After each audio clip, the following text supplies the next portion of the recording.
que assim, ó, eu fiquei com medo de vir aqui... Enquanto tu fala mais uma, eu vou dar uma mijada. Eu fiquei com medo de vir aqui e todo mundo ficar falando que eu já era voto ganho e ia ficar, Não, sabe, para só... com isso. E eu, enfim, vou trazer coisas que...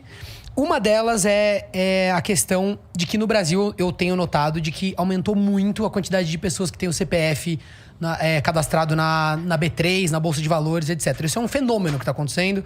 Tem um monte de influenciadores. E assim, por ocasião da minha vida, por ser interessado, eu pesquisei bastante e acabei estudando um pouco isso. Então eu entendo razoavelmente bem, né, para um leigo.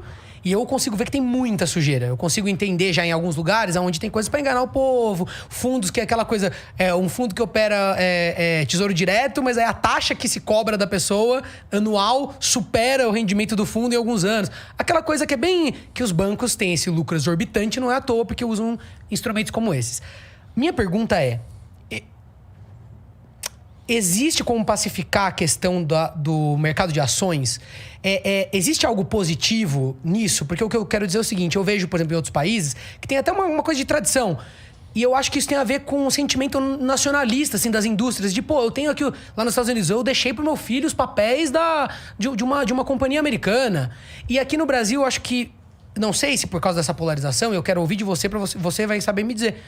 Não existe como a gente ter uma relação um pouco mais sadia com isso, porque eu vejo, às vezes na esquerda, eu que entendo, também vejo muita baboseira das pessoas mentindo. Mentindo não, acho que elas não sabem mesmo. Elas falam sobre o mercado acionário como se fosse sempre algo extremamente criminoso, que necessariamente tá mexendo com algo vil das pessoas, de querer, sabe, explorar outra pessoa. Tem muito disso. Mas como em qualquer área. Uhum. E tem uma parte que eu acho que talvez tenha alguma virtude. Eu queria...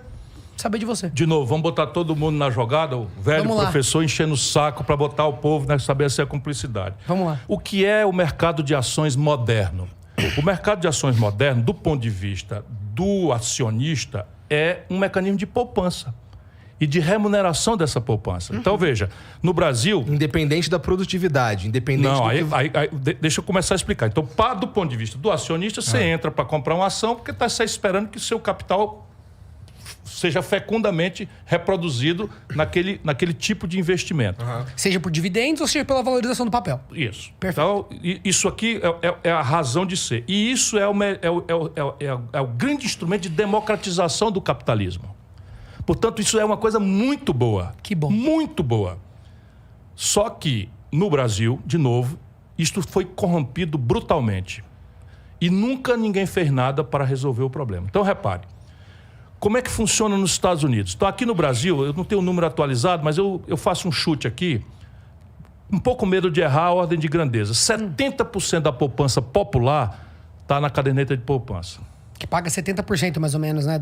Não, e assim, você aplicando na renda fixa, você tem a taxa Selic trabalhando para você. Você aplicando na poupança, tem uma tabela. Se o juro sobe, a poupança fica nos 6% e fica. Ou seja, ali. O banco está lucrando essa margem. Porém, mas por que esse fenômeno acontece no Brasil quando, por exemplo, a caderneta de poupança, ou seu equivalente no mercado americano, não tem ninguém? E os fundos de ação, os fundos múltiplos e tal, estão onde a poupança americana do povão. Povão, trabalhador. Acho que é informação, hein? Não é só isso, não. É a regulação e a severidade da proteção do acionista minoritário, que no Brasil não tem. Isso aconteceu no passado. E nunca se consertou, porque a CVM foi corrompida ou não está comprometida com aquilo que devia ser. E a Bolsa de Valores no Brasil, na verdade, virou uma espécie de cassino. Uhum. Porque a Bolsa de Valores é um mecanismo de financiamento, do ponto de vista do aplicador, é uma poupança com rentabilidade que pode ser maior se você tiver segurança, tiver bem orientação e tiver paciência, porque não é você tá entrando e saindo toda hora. Subiu, você vende, baixou, você compra. Isso aí não... Enfim. Mas é preciso ter a simetria de informação é a grande questão, por isso que a CVM é gravemente importante para credibilizar o sistema. E ela hoje não credibiliza nada, porque ela é completamente, como tudo no Brasil, corrompido. Foi cooptado de alguma forma. Né? Totalmente. Então você tem as maiores aberrações. Outro dia... O Bolsonaro chamou o Guedes e 3 generais para uma conversa na sala dele e disse que ia mexer na direção da Petrobras. Qualquer pessoa sabe que no dia seguinte que essa notícia sair, as ações da Petrobras vão baixar. 15 minutos depois que a reunião acabou, entrou uma oferta de compra ou venda, não sei lá o que, de mercado futuro, apostando na desvalorização pesada. O camarada aplicou 160 mil reais, ganhou 10 milhões. Vira e mexe acontece essas compras que dá para você saber direitinho. Que alguém você hoje em dia faz isso nos Estados Unidos com o algoritmo. Certo? Qualquer operação que fuja do algoritmo vai imediatamente para a CVM deles e eles punem severamente, porque a mãe do capitalismo nos Estados Unidos é isso, é a vinculação da poupança popular ao financiamento do mundo empresarial. Então isso é muito interessante. Porque ao invés de você tomar dinheiro emprestado, você vai e abre o capital na bolsa e as pessoas botam a poupança lá e você expande o seu negócio, não tomando dinheiro emprestado a juro, mas se associando com o capital que vem. Aí, dependendo da proporção, vem ter um assento no Conselho de Administração. Isso não existe nada disso no Brasil. Porque eu fico imaginando... Até aí, isso aí tudo é saudável. Absolutamente. Só que é o seguinte, o que aconteceu no passado? Você tinha isso aqui, foi fundado no Brasil, e de repente você começou. Aquela história chocante de Fininvest. Vocês são muito jovens. Mas quem disse que não dá, eu lembro. Tá aí apostas e tal, e saques e roubalheira e tal, como aconteceu com o Ike Batista recentemente. Percebe? O cara faz uma pedalagem, pedala, e não acontece nada. Enfim, está até acontecendo alguma coisa agora, mas é um caso excepcional que você acontece. O resto é tudo cassino mesmo. É porque o que eu falo é que tem um valor simbólico, eu acredito, para pacificar a questão do cidadão brasileiro.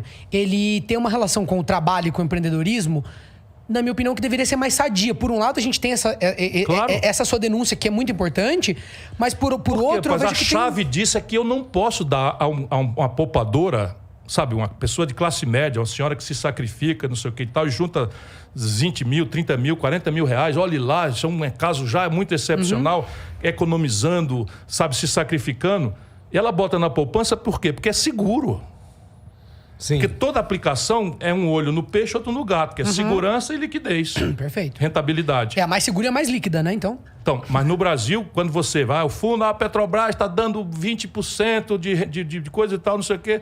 Aí o poupador vai para lá, para a Petrobras, e de repente toma um tombo. Porque o Guedes ouviu falar que ia mudar, que ia cair, não sei o quê. Então não acontece nada, cara. Isso tudo é segredo de polichinelo, porque a corretora que fez a operação é conhecida, e o aplicador é só quebrar o sigilo bancário que a CVM tem esse poder. Sumiu dos jornais.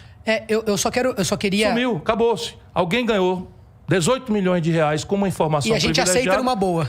E nem toma conhecimento, porque como é o mercado, a roubalheira no governo Bolsonaro, vocês não têm ideia.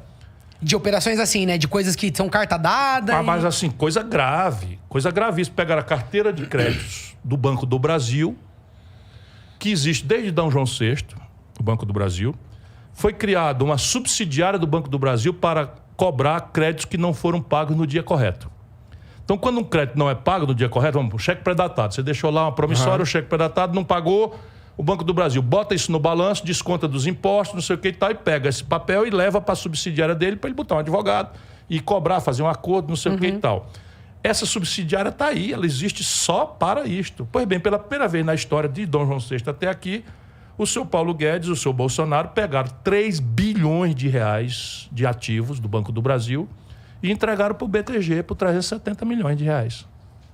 Por simples assim. Assim, como foi um leilão, uma licitação? Não, entregaram. Acabou-se.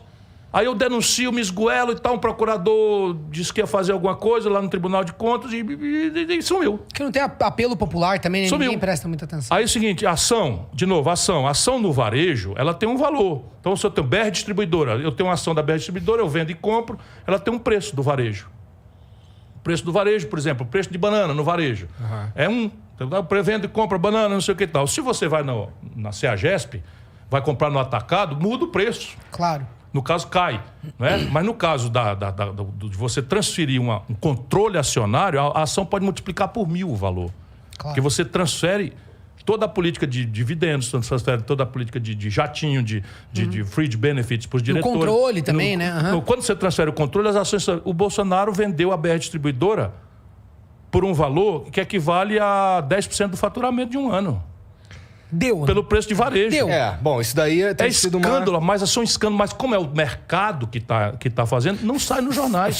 Fica maquiado por um processo... Não sai nos jornais. Não sai nos jornais, porque a moralidade do mercado é só quando não convém. Mas o que eu queria saber é assim, dá pra então criar um modelo onde a gente pacifica isso e a gente pode ter um mercado acionário onde o jovem quer ter...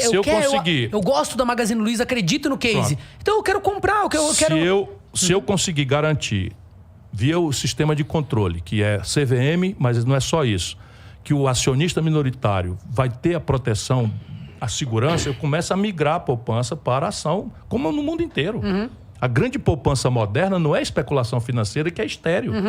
A grande poupança mundial hoje está associada ao investimento produtivo. Mas eu acho que a gente precisa ainda assim de um trabalho de educação, cara. Porque eu acho muito forte. Eu acho que, assim, grande parte da causa das pessoas investirem majoritariamente no Brasil, majoritariamente em poupança, que, assim, não parece ser um investimento só conhecem isso, né? Só conhecem isso. A minha mãe, por exemplo, não tem domínio nenhum, não tem nenhuma noção. Ela vai botar na poupança. Mas eu só queria destacar que, por exemplo, eu vejo muita sujeira nesse mercado. Eu fico olhando e, assim, eu já vejo e falo, nossa, mais uma roubalheira, né?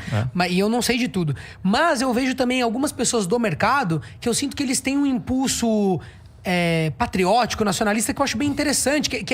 Por exemplo, a renda fixa pagando horrores.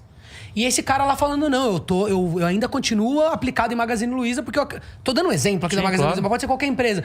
Vocês não sabem da história, foi uma coisa muito, muito sofrida, foi um negócio que cresceu. É uma empresa brasileira. Imagina, eu tô aplicado não só porque eu quero ter um lucro rápido. Eu quero que daqui de 10 anos essa empresa nacional esteja, né, por cima. Então, o que eu quero dizer é, minha tentativa é tentar enxergar essas virtudes em lugares onde... Isto é o capitalismo moderno que está por ser fundado entre nós. Porque no Brasil, o capitalismo não existe. Aqui no Brasil é um espaço de absoluto patrimonialismo rentista que não respeita nada. Essa ferramentaria toda moderna não existe no Brasil. Então só tá cooptado e não desenvolvido ainda. Não foi feito com o objetivo de empoderar o povo a poder participar. As instituições dos Estados Unidos, mas não pratica.